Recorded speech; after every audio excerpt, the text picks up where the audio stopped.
Dumelang landlord, this is your tenant Disebo D. Welcome to my YouTube channel. Please do like, share and subscribe. And if you have anything to say, anything at all, please do drop a comment. I would really like to hear from you. My landlord umkhokha the curse. I'm sorry for being gone so long. Work is hella hectic, but I'm going to try at least once a week to report, right? Okay. Umkhokha the curse is cursing.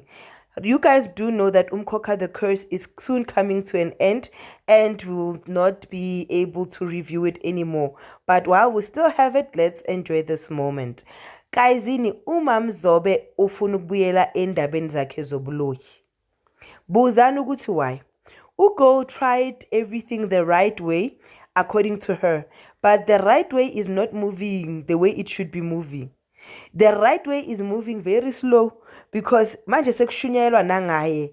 Hey, like isiphithiphithi kushunyayelwa ngaye ufuna isikhundla akakwazi ukusithola isikhundla samadoda in the only way now where she can get less position kahle it's via bani Kemi. And now the only person azamupha amsize ngale Kemi ubani uNomkhosi. Why? Because she's a supportive structure to uNomkhosi. And at this point, uNomkhosi does not see when she's being used. Because uMamZobe, how dare she allows lo ukuthi abe umzalwane, whereas yena she can never imagine to be umzalwane afuna ukuba umJudia. More so because of ufuna nokuba bani umkhululi. But I found it very interesting ukuthi uMamZobe sekafuna ikhwama after everything that uPhakathwayo had sacrificed for her. When uPhakathwayo realizes her plans, or maybe if uMamZobe gets those kwamas in her hands, uPhakathwayo uzothini, like uMamZobe akaqabanga umshado wakhe, like yabona abantu ama-narcissist abasho boMamZobe mara le fashion le ukuthi hey he's a narcissist abasho uMamZobe yazi. Guys, checkani look ama-narcissist ku-dictionary mina ngazi ukuthi lisho ukuthini but ngibona ngathi basho uMamZobe. And then kube indaba kaManzimande. Manzimande is pretty bitter. Guys, can we agree ukuthi Manzimande is also a horrible person?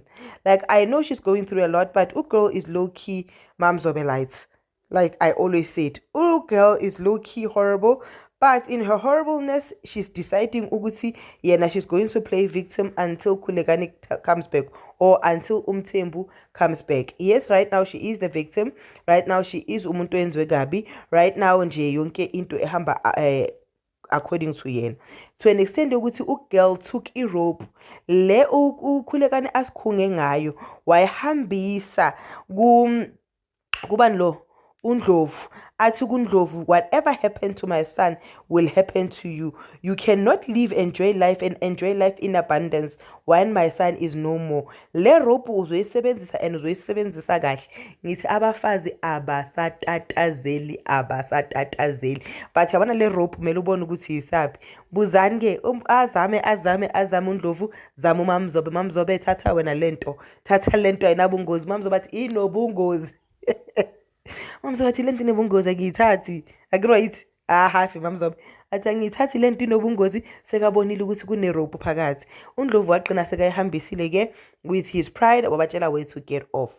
Also uNdlovu is smart. He is seeing ukuthi uMamZobe is trying to steal the church under him. So uGuy decided to preach anti-female preachers in the church.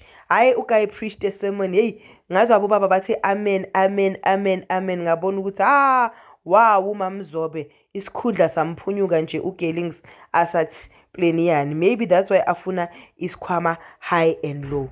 Then kube indaba kaGabisile. Mina I believe ukuthi uGabisile is pregnant because this relationship is too good to be true.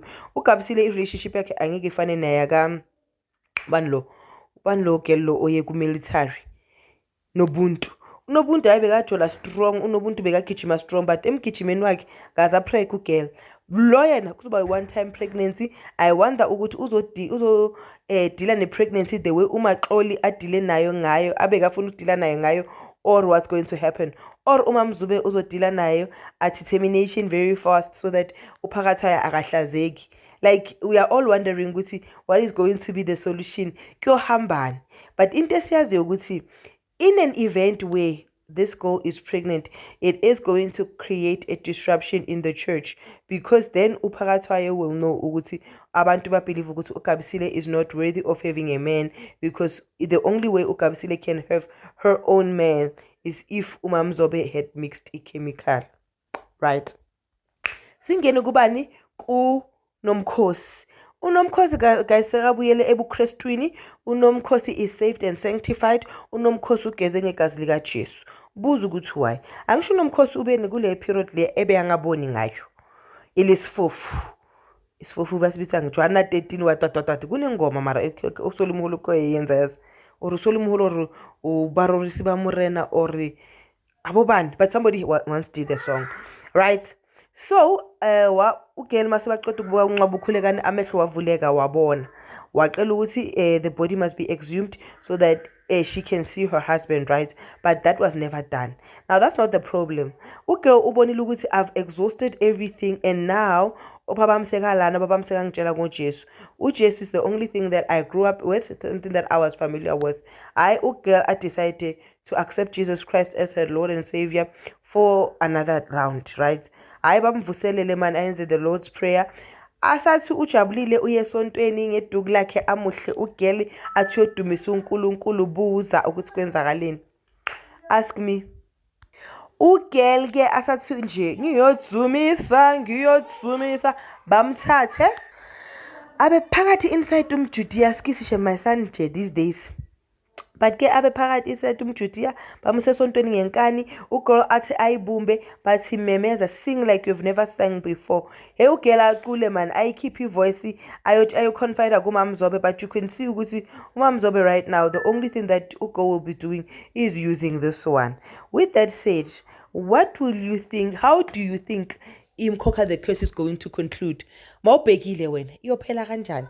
Iyophela uMamZobe aboshiwe, iyophela uMamZobe awumkhulu, iyophela kanjani? But yeah, you tell me. This is your girl Adisebo D. Thank you for watching. Please do like, share and subscribe, and ngicela ningangipheleli inhliziyo, ngizobuya with a bang after the 14th of December. Love you, peace, bye.